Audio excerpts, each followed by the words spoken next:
What's up, YouTube? This is Too Raw for TV. So, in the past year, man, there have been a lot of notable instances of basketball players, former basketball players, who have been seriously hurt involving bicycle accidents. It was last May when, unfortunately, Mark Eaton, the great Utah Jazz center, lost his life in a bicycle accident at the age of 64.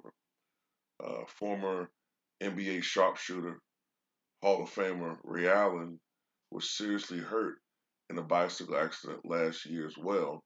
Fortunately, he was wearing his helmet.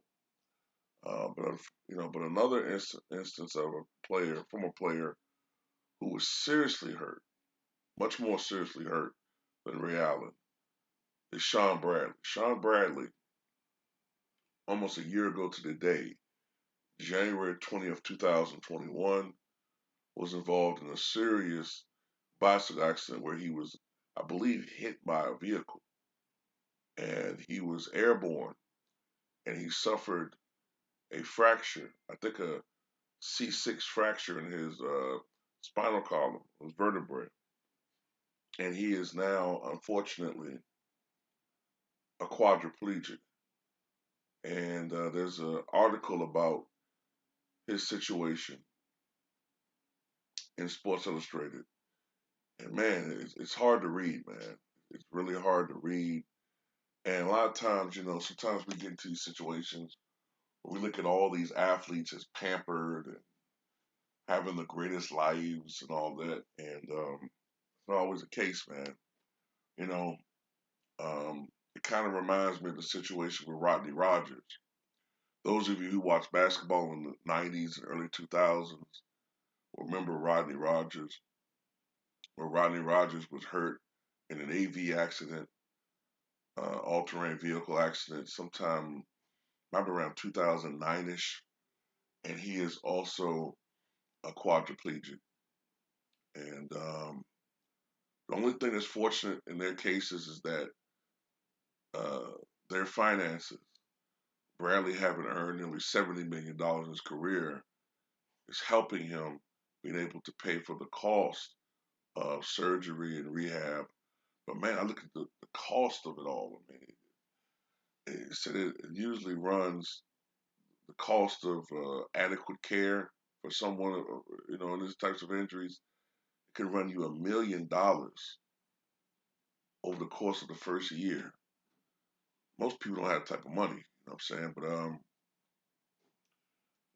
it's a hard read, like I said, man. He talked about how, it's further complicated by the fact that he's so tall. He's the third tallest player in the history of the NBA, behind only George Mirasan and Manute Bol. He's 7'6", and that further complicates things for him in his everyday life.